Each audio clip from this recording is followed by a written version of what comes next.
বেলা বাজে 1টা। তো 1টার সময় যদি মসজিদ থেকে ফেরত যাই, জুম্মার নামাজ কি আর কোথাও গিয়ে পড়া যাবে? আমি বললাম কোনোভাবেই কিন্তু আপনার এই কথা আমরা মানতে পারছি না। যে কোনো মূল্যের বিনিময়ে হোক, সালেক ভাই কিন্তু আমার সাথে ছিল, যে কোনো মূল্যের বিনিময়ে হোক নামাজ কিন্তু এখানেই পড়ব। জোর করে মসজিদে ঢুকলাম। মসজিদে ঢুকার পরে আমাকে মুসল্লিরা জোর করে নিয়ে নিম্বরে বসালো কিছু বক্তব্য, কিছু কথা বলার জন্য। আমি নিম্বরে বসলাম। বসার পরে ওই সাব ইন্সপেক্টর দারগা 2 জন, তারা 2 জনও কিন্তু মসজিদের ভিতরে ঢুকছে। মসজিদে ঢুকে আমার সামনে যে মাইক ছিল মাইকটা কেড়ে নিয়ে গেল। কি ব্যাপার ভাই? আপনার মাইক দিয়ে কথা বলা নিষেধ, উপরে নিষেধ। কি কারণে নিষেধ? আপনি কথা বললে এই আওয়াজ তো গ্রামের সবাই শুনবে, আপনার কথা শুনলে পরে গ্রামের সবাই আপনার ভক্ত হয়ে যাবে, এই কারণে মাইক দিয়ে কথা বলতে পারবেন না। ঠিক আছে, মাইক ছাড়া 10 মিনিট কথা বললাম। 10 মিনিট পরে নামাজ শেষ হলো। নামাজ শেষ করার পরে এই আমাদের লাখপুর ইউনিয়ন ওয়ার্ড বিএনপির সভাপতি, ওর বাড়িতে দুপুরে খাবারের আয়োজন, এরকম প্যান্ডেল করলো। আমরা বাড়ির ভিতরে ঢুকলাম, উঠানের মধ্যে 5টা টেবিলের মধ্যে 50 জনের বসার ব্যবস্থা। আমরা সবাই টেবিলে বসলাম।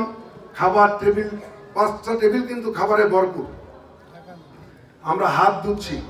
1 মিনিট পরেই কিন্তু আমরা ভাত খাবো। সমস্ত নেতৃবৃন্দ হাত ধোয়া শেষ। ঠিক এই মুহূর্তেই 20-25 জন পুলিশ আবার কিন্তু প্যান্ডেলের ভিতরে ঢুকে এই 5 টেবিলের মধ্যে আমার নেতৃবৃন্দ আমাকে সহ যারা বসা ছিল জোর করে হাতে ধরে টেনে এসে আমাদেরকে প্যান্ডেল থেকে বের করে দিল। দুপুরে খাইতে দিল না, আমাদেরকে গাড়িতে তুলে দিল। গাড়িতে করে আমরা চলে আসলাম। আমরা ওই দিন মামলা করবো তো দূরের কথা, কারো কাছে বিচার দেওয়ার মতো কিন্তু কোনো পরিবেশ ছিল না। আমরা বিচার দিলাম আল্লাহর কাছে। মাত্র জুম্মার নামাজ পড়ছি, আল্লাহ তোমার কাছে বিচার দিলাম, তুমি কিন্তু আমাদের এই বিচারটা করবা।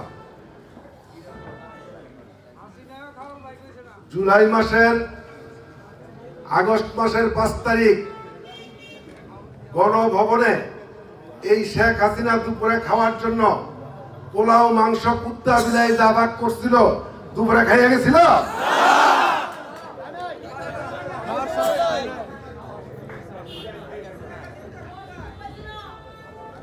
আপনারা অবশ্যই সাক্ষী। এই 15 বছর তারা নির্বাচন করেছে। 2014 সালে নির্বাচন করেছে। নির্বাচনের আগেই 154 জন এমপি তারা নির্বাচিত হয়ে গেল। নির্বাচন ছাড়া সরকার গঠন করলো। 2018 নির্বাচন করেছে। সারা বাংলাদেশে আওয়ামী লীগের উপজেলা চেয়ারম্যান যারা নির্বাচন করেছে তাদের মনোনয়ন পত্র বাতিল হয় নাই। আমি মঞ্জুর আলী শিবপুর থেকে ধানের শীষে নির্বাচন করলাম। সেই 18 সালে 30 তারিখে নির্বাচন, 27 তারিখে হাইকোর্ট থেকে আমার মনোনয়ন পত্র বাতিল করা হলো। কিন্তু 2 দিনের মধ্যে তারা নতুন করে ব্যালট পেপার কিভাবে সাজালো, 30 তারিখে ব্যালটের মধ্যে কিন্তু ধানের শীষ মার্কা ছিল না। তার মানে তাদের নীল নকশা আগে থেকেই ছিল, ধানের শীষের প্রার্থী শিবপুরে নির্বাচন করতে পারবে না। ওই নির্বাচনও কিন্তু দিনের বেলা হয় নাই, দিনের ভোট রাতে হয়েছে।